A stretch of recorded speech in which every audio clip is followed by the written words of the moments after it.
but I'm also trying to build teams that would gel and execute well together. Today, we're looking at the Ultimate Lakers team. Before I get started, here are the rules you need to know. To build each franchise's ultimate team, I will be picking a starting five, a second unit representing each position, and then 3 additional rotation players at any position I choose.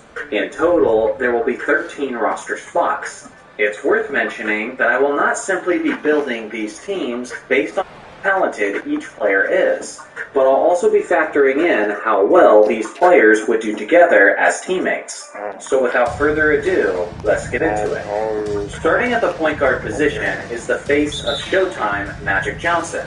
To many, and probably to most people, Magic is viewed as the greatest point guard of all time. One thing about this 6'9" floor general is that he really liked to push the tempo. The Showtime Lakers offense was ridiculously fast, and during his prime, he had guys who were solid at running in transition alongside of him. But especially on this Ultimate squad, they'll be even better on the fast break. Magic's best individual season was probably in 1987, while he was named the league MVP while averaging 24 points, 12 assists, and 6 rebounds on 52% shooting from the field. At the end of the day, there was basically no doubt on who was getting the starting nod. Starting at the shooting guard spot is the one known as the Black Mamba, Kobe Bryant. What's interesting is that Kobe never really played with a top-tier point guard in Los Angeles.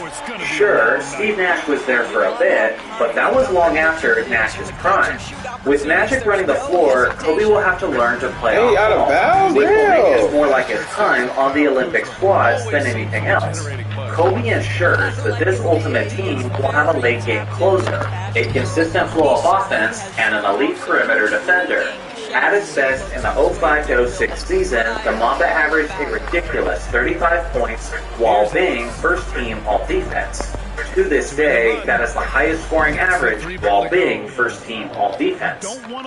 Starting at small forward is the still active legend, LeBron James.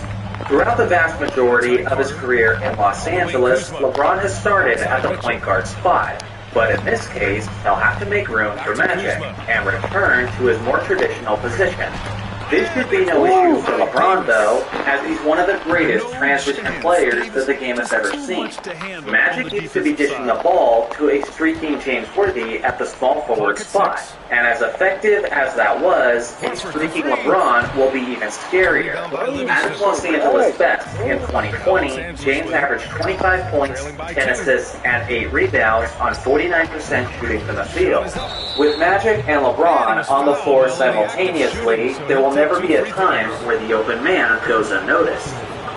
Starting at power forward is the former all-time leading scorer, Kareem Abdul-Jabbar. Kareem was going to be, I bet you he got a Shaq at the 5. So starting the 7-2 captain at the 4 may seem crazy to some, but I actually think it makes perfect sense when you think about the way this team operates. For one, Kareem was especially great at running the floor with Magic, especially when he was also, Kareem's bread and butter is not to score from directly under the basket, but it's actually from the post, as he had the most indefensible shot of all time, the sky hook. At 7-2 with that shot, opposing power forwards will be begging for mercy. In 1981, Kareem put up 26 points, 10 rebounds, 3 assists, and 3 blocks on 57% shooting from the field. Starting at the center position is the Diesel, Shaquille O'Neal. In LA is where Shaq was at his absolute peak form, as he had the perfect combination of power and athleticism.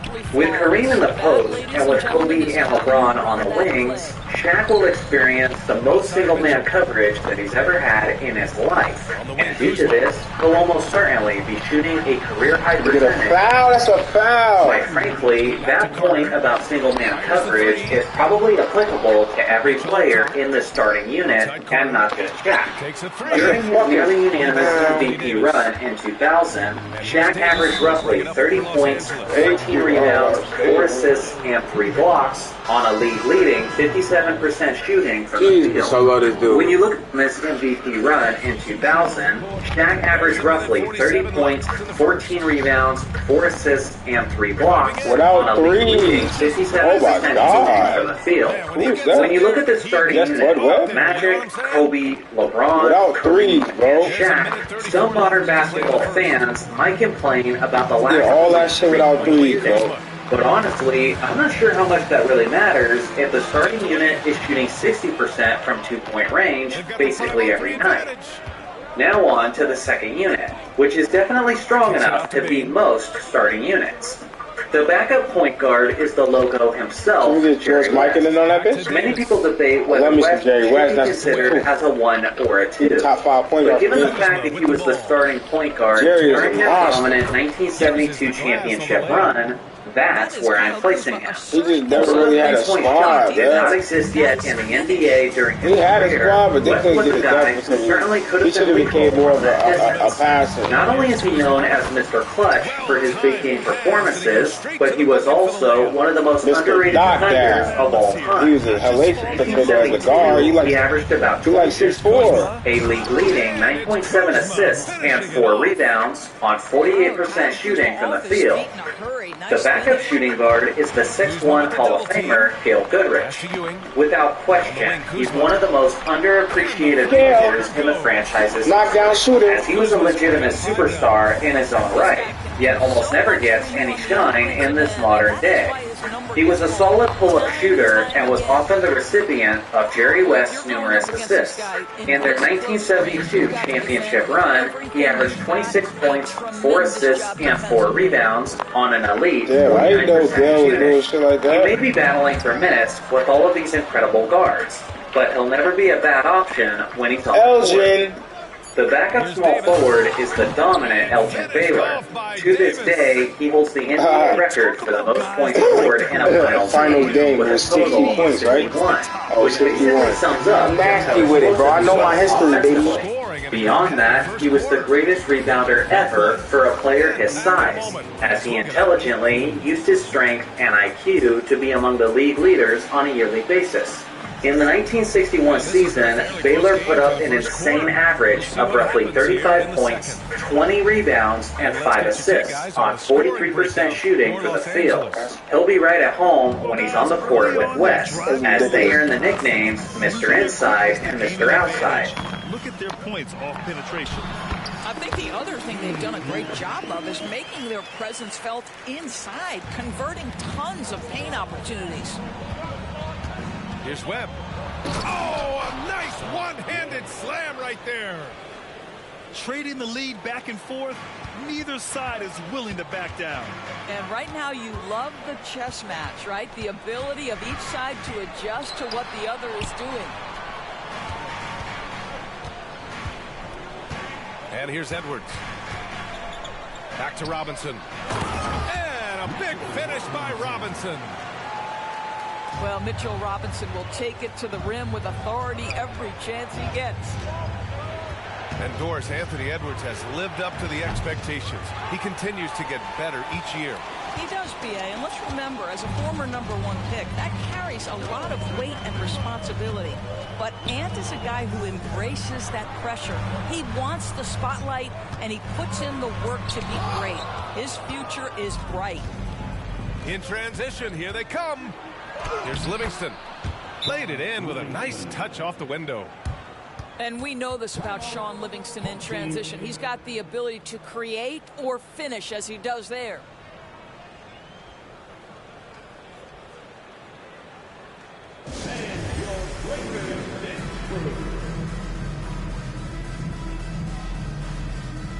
So both teams changing it up here.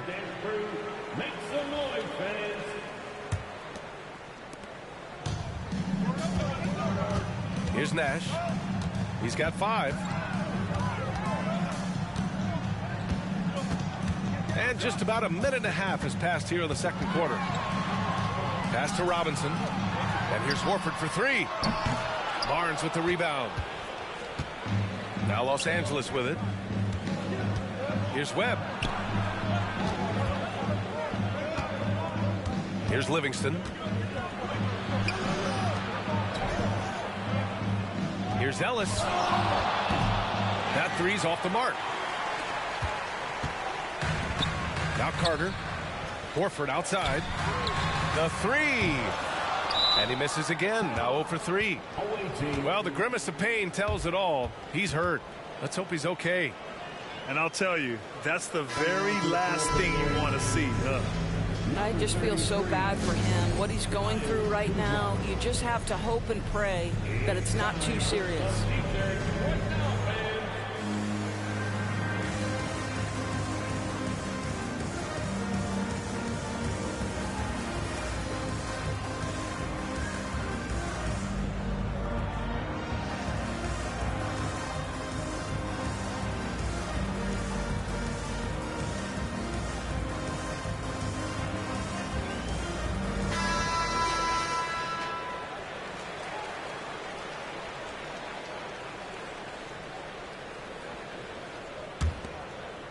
And so it's Kuzma who brings up the ball He was for the Los ninth. Angeles.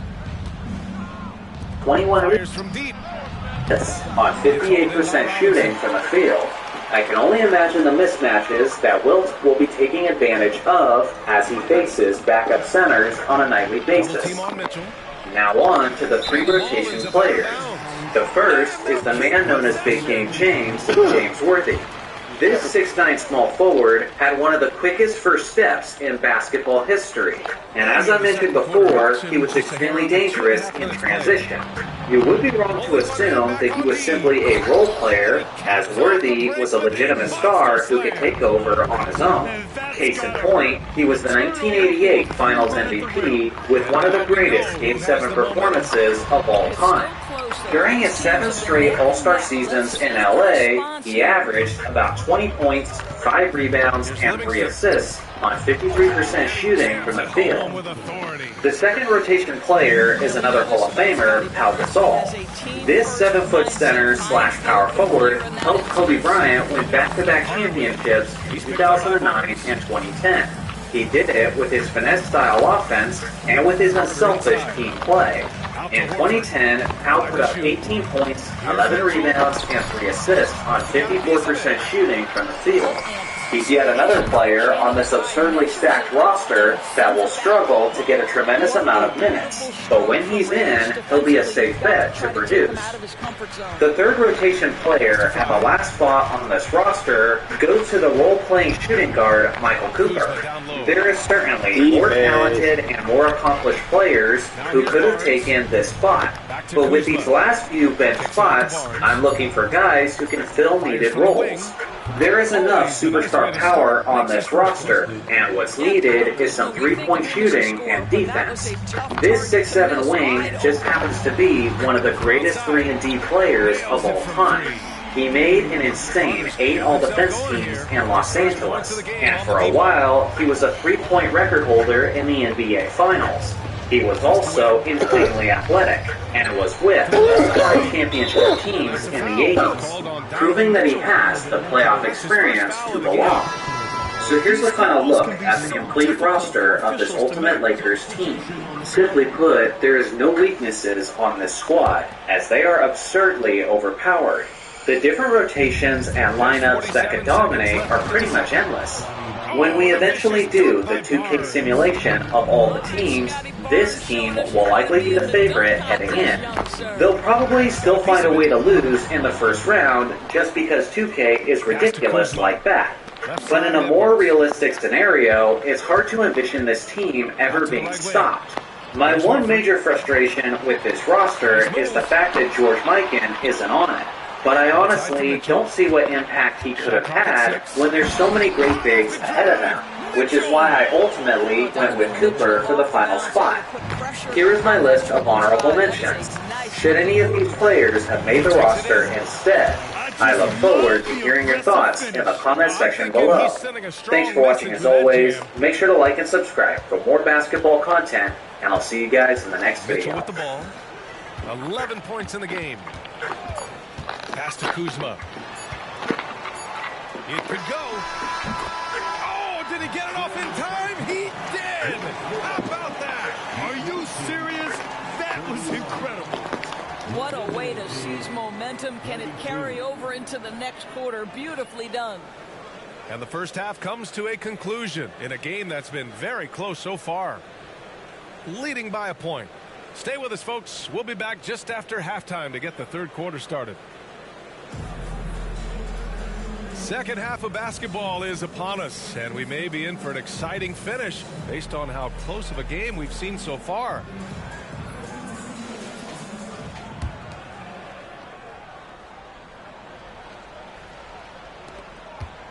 And it's time for an injury report. Thanks, guys. I got a status report update from LA's head athletic trainer. He said there is tendonitis in the knee, and it is a source of debilitating pain right now. Everything that I'm hearing points... Charleston White took the stage at his comedy show. All right, Alec, thank you. Sadly, that's not the news fans are hoping for, guys. I don't know if these guys didn't like it. Seems like he's got a long, tough this road guy has ahead the of him.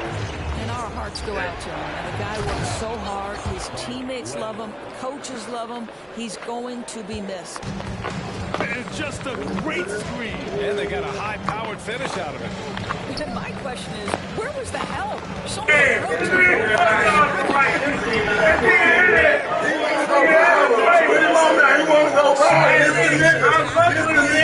He wanted to go viral.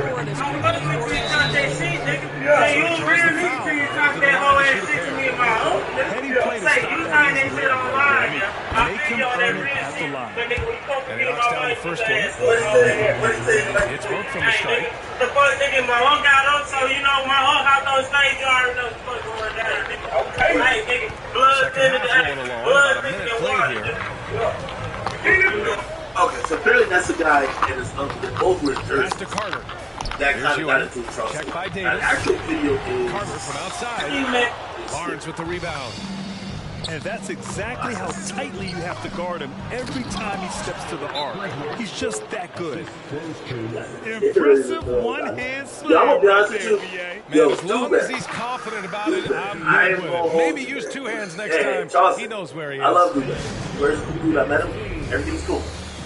Gotta get real security. Homie security ain't secure. You ain't even supposed to have to pick up the chair. I think this is a promoter right here. So he's getting in between, or maybe some nigga that's there. Because he looks like he's a friendly face to either this guy, because this guy's not even looking at him. Dewberry, who's right here, who's like Charleston is, yo, your client, obviously it's not real security. The man should never have to be picking up chairs and going through different things. You're supposed to be standing in front of him. Niggas gotta give, or tell him, nigga, you did, I'm gonna finish. It's by Kuzma. Speedy man, Scott. So come right. Pass to Davis. Already got the back in. Already got the back in. Now it's off Los Angeles lead. Between his length and touch, Davis is the perfect interior player. Here's Carter. Plenty of contact on that shot. Officials call the foul. He'll take 2 free throws now.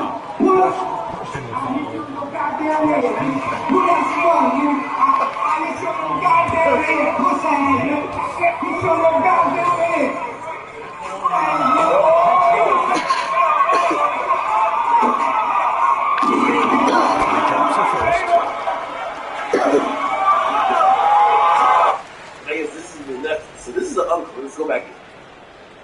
This is crazy. Speedy man, Scott. So come right. Now, And so Carter so let's has face them it. both. The first thing that I'm imagining is that, and by the way, Charleston did things for a lot of I'm going to get to where he explained. He basically said he saw Anderson on the crowd because that thing banned like made sense to do. And he had said, I guess the uncle had his hand around like the chair that his nephew was sitting. The two guys out the stage. And I think he claimed, he said, yo, y'all two probably fucking each other. And that's why the nephew would say, hey, you told that shit online, you didn't know when you talked in person, right? So, I don't know if they were booing him. I've never seen Charleston do comedy, but I've seen like somebody doing comedy, but like people enjoy it. I've gotten a laugh from like watching the Terry Quinn do comedy. So, I don't know if people were actually booing him, but you hear him start off by saying, "Yo, I already got the back end," which obviously means, here's Livingston. Usually with these shows, you get the got bottom 6. half up front, and then the back end is what you get. Okay, so he's saying, "I don't think they'll do it. He man's got it. Right. Outside for Mitchell. Right. He missed it, so he's got a couple of free throws coming his way. It's going to be on Anthony Davis. This is Donovan Mitchell in his toolbox, right? Uses the shot fake, gets that defender to play. Nicely done. Pull out some money, though. Bitch ass nigga, pull out some money. Pull up. I'll hit you in your goddamn head, man. Pull out some money, man. I'll hit you in your goddamn head. Puss ass, man. Hit you in your goddamn head.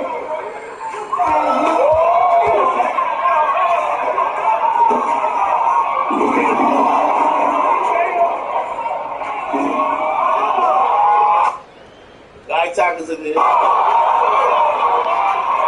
Free throw is good for Mitchell. Donovan Mitchell just such a relentless scorer, and that high energy he brings is always a huge catalyst for whatever team he plays Who is for. that beluga whale talking about? Right, who the fuck? Why you want to go up there? So you can get some fucking camera, bro. Cheese head ass. Cheese burger head ass, boy. Oh, extra spicy McChicken sandwich head ass, boy. Calm your goof ass down. Talking about that bullshit.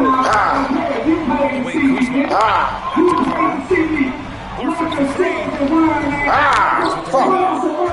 And the defense got away with one there. I mean, that's a shot he took. Oh, man. He got fancy with that finish. Right here. He may be trying to provide the spark they need Right to break this one open. Now Carter, 5 points in the game. Pass to Mitchell. Back to Carter. And it's slammed in by Carter. Yeah, Donovan Mitchell showing off that great vision. Third quarter here, and 3 minutes have come off the clock. To the inside.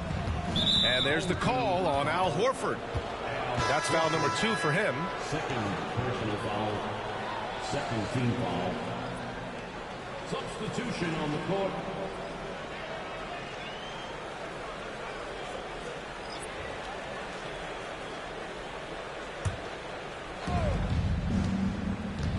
Kuzma drives in. And it's Kuzma finishing it off. Punch it home off the bounce. Kyle Kuzma. That's playing with force, folks. On the wing, Kuzma from behind the arc. And it's Bane with the rebound. Now Los Angeles with it.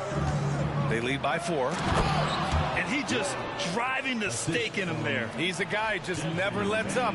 Well, you love that he wants to wear out the defense. What a catalyst for his team. Incredible. Here's Kuzma. Pass to Nash. Here's Ewing. Inside. 6 on the shot clock. Kuzma. And it's Kuzma finishing it off. Oh, Kyle Kuzma off his feet in a hurry. Nice finish. They're going to turn it over. They couldn't get it inbounds in time. Substitution on the court.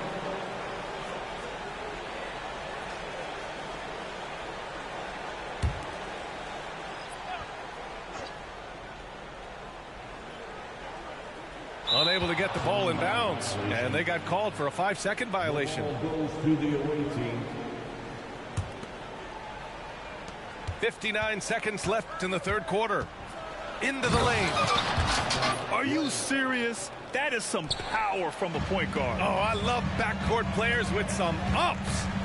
We know versatility is huge in this game. Just a tremendous job finishing that play. Wow. Pass to Robinson. Back to Edwards. 5 on the clock. He didn't have his feet planted. So it's both teams making substitutions here.